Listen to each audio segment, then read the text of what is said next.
Welcome to another episode of the ImproPod podcast. My guest today is Peter Gunn, who's a bodybuilder, ex-US Air Force veteran, and coffee connoisseur. Welcome to the podcast. Thanks for having me, Luke. It's a pleasure to be here.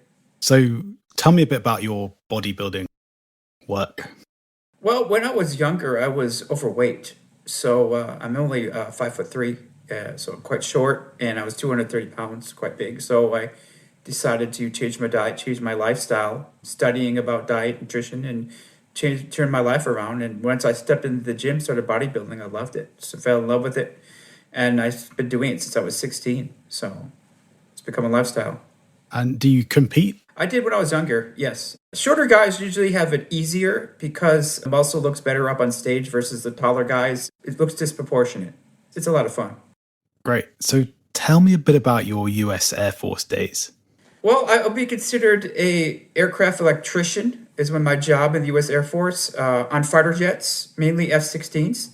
I've been seeing about 2/3 of the world because I've been traveling around a lot in the 20 years I served. And I got to live in Italy for a while and see a lot of Europe and been to the UK as well. It opened up my eyes. So people are the same everywhere. No matter where you go, they just want to be left alone in peace to live their lives and do the best they can, really. But I loved it. It allowed me to develop a sense of discipline as well. Because being in the military, if you're not disciplined, you're going to not last very long. Let's just say that. And so tell me a bit about your music. You mentioned before you made an album. Do you play an instrument? I play electric guitar, but I'm self-taught. I've never played live before. I never intended to go out and make an album or team up with a band. This was not my intent. I went out looking for a band because I wanted to make a soundtrack album for my audiobooks because of revamping them. I went to Upwork.com. I came across a man called Leo Sather, who was a vocalist, very talented singer and voice actor. I told him what I wanted, my vision for the whole thing. We were going to do about 10 songs. And then he brought in people he knew, Max Lang, who was a keyboardist there in Germany, and Ellis Richter on the drums. And we did 10 songs together for my album. We did 4 for the Amazons and 6 for Sigma Squad. And we had so much fun together. After the contract ended, we were like, hey, do you want to make an album? Because we all love the 80s. You know, we wish we could bring back that sound because no one's really reproducing it. There's a lot of cover bands that regurgitate the same songs. And that was another reason why, because we're sick of it. We wanted it to sound like you went into your basement, your attic, and you found a tape that you had never listened to. Somehow you missed it. And it bring back the whole nostalgia, bring back the 80s. And we specifically styled every song to sound like it's from that era.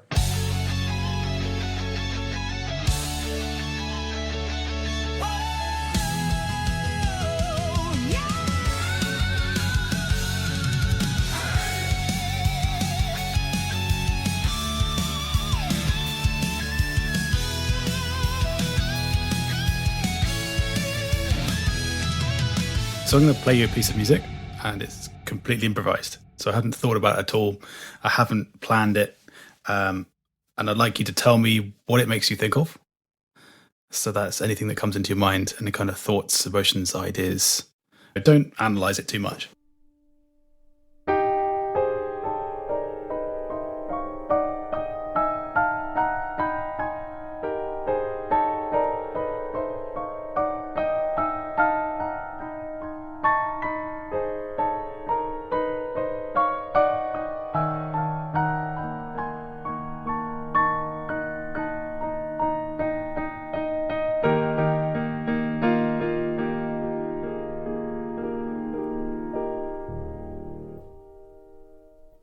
So what did you think of that? I immediately imagined springtime, and it started raining little by little, and then it started to increase. Springtime. Is this in a forest? Yes, yeah, in a forest. It's springtime, yeah. And so you've got that.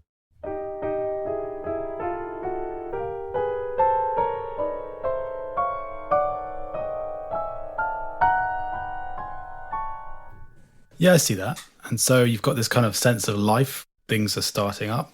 Yeah. It's going to do these parallel thirds. Kind of chromatic thing going on.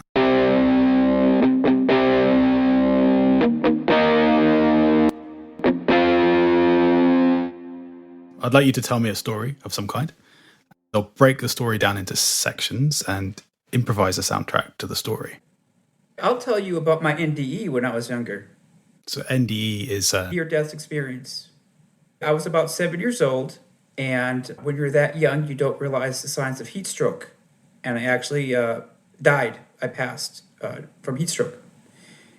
And I was brought up to heaven through a dark tunnel and met an angel, given a life review, and then brought to what I was perceived to be the gates of heaven. I was told by another angel that my job isn't done. I have to come back, and I woke up back in my body. Wow, it's a really good story. This idea of ascension and being told that it's not your time. I've heard from quite a few people who've been interviewed, people who've experienced this kind of near death. That's why we named the band the Angelics. You said you were 7 years old, and that must have really stuck with you. Are you religious? I would say I'm spiritual. I won't step foot into a church. You don't follow Christianity, but you distinctly remember them as angels and as a heaven. Well, they had both male and feminine characteristics. They seemed male, but they had feminine characteristics. Everything I've read about it and investigated is angels don't have a gender. How did that experience affect you? I'd say listen to the album. Every song has a message, what I believe from the angels. I take a lot of my creative inspiration from the other side. I believe a lot of it's channeled because all of a sudden, I'll give you an example. I was going to go to sleep. I was quite tired. I got what I call a download. I had started writing it out. About verse 3, I realized it was a country song that was coming through, and had no intention to write didn't do anything with country music, but just had to write it down. And I get downloads like that all the time, as odd as it sounds. And so you feel that you're not putting in much effort? No, I wanted to go to sleep. I'm just a conduit sometimes, writing down what comes through. Yeah. If you give an example of one of the tracks and what it's about. I think Lilith's Lust, the album, it just shows. Now, I know, and we all know, like, people will turn off when you start preaching to them. So I decided to put it in a different point of view and say it's a demon called Lilith that's actually tempting them, and they're listening to her, and she affects everybody from preachers to politicians to everybody. And the message is beware of Lilith. I see. So Lilith is evil. The lust demon. Yeah.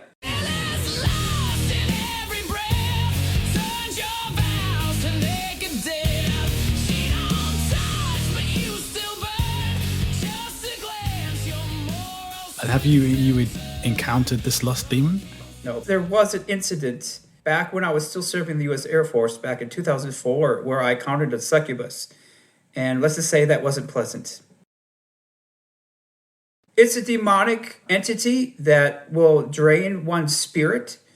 Shit. That sounds awful. Okay, so back to your near-death experience then when you were 7 years old. Do you remember how you felt when you woke up?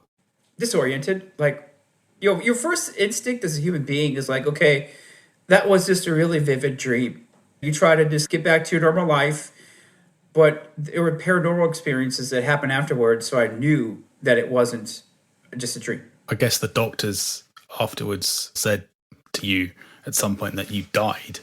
Yes. And how long were you out for? But best I could figure, about 3 hours I was out. As in you were dead for 3 hours? Approximately, yeah. I will say one thing, and a lot of people that had NDEs say the same thing.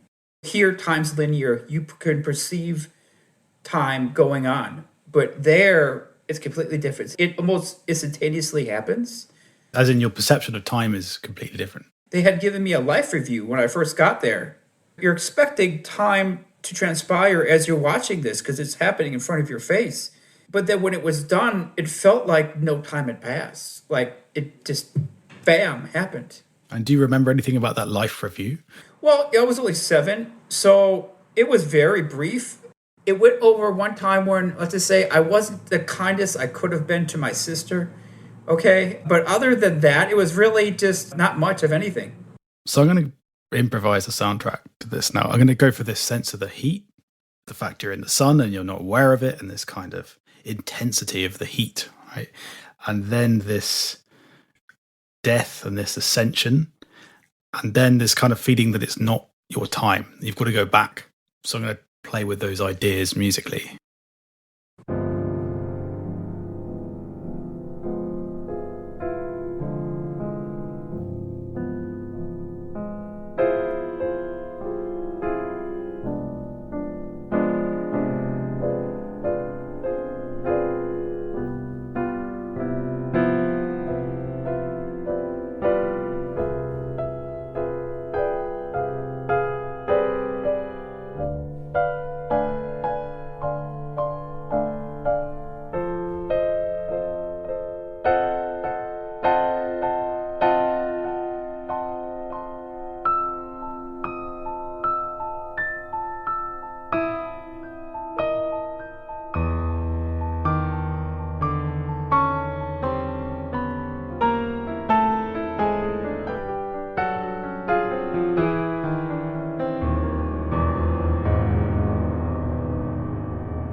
What did you think of that? I immediately thought of a stove with a burner on, and then it catches fire, and then the house slowly starts to catch fire with it. Did that reflect your story? Yeah, a little bit. How would you think you could improve it? I would have stayed at the higher notes for longer. But you got the sense of the heat. Yes, yeah. Did you get the kind of sense of ascension? I definitely saw that when you're trying to portray that. All right, I'll go for another take, and I'll see if I could stay at the high notes a bit longer, try something else out.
How was that? Was that any better? Yeah, I like that better, yeah. So you felt that kind of reflected your journey more than the first one? The up and the down, yeah.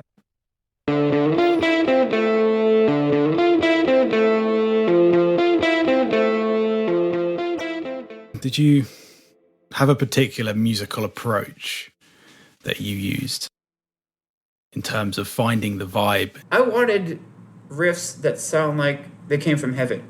So high energy, something that just makes your body vibrate, something that wakes you up, really.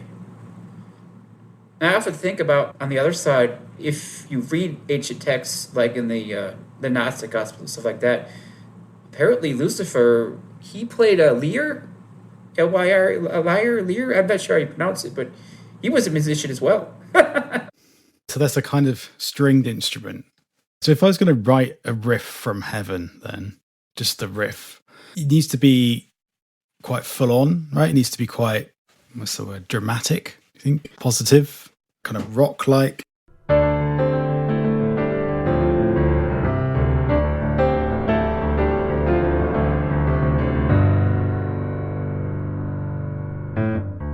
Anything like that? Oh, you're on the right track. This is like double octave, quite full on.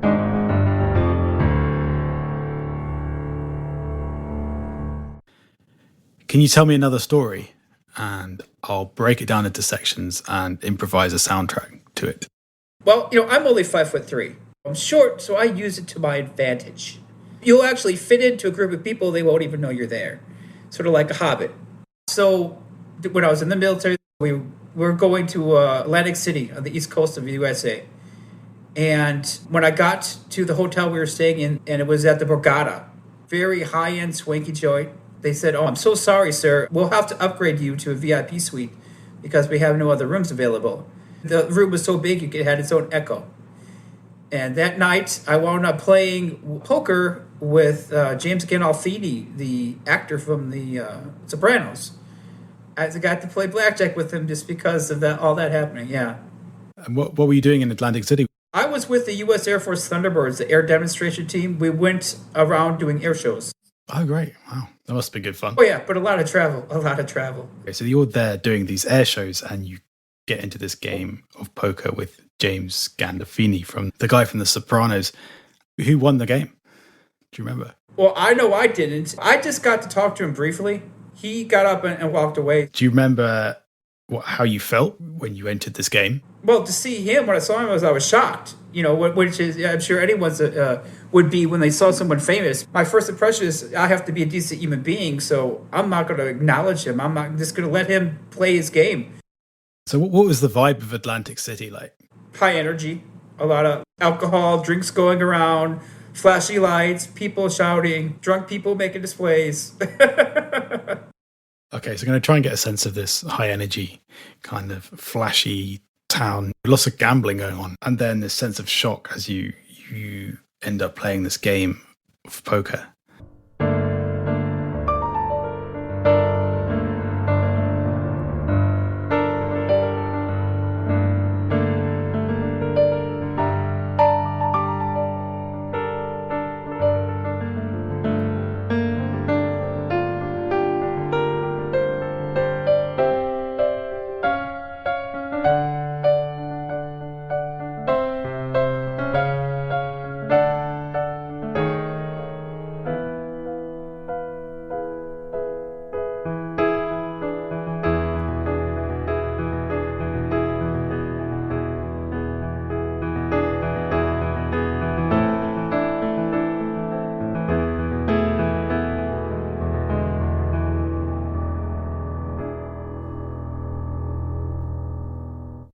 How was that?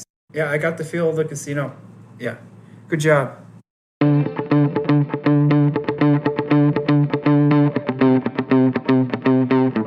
So what did you get out of this podcast?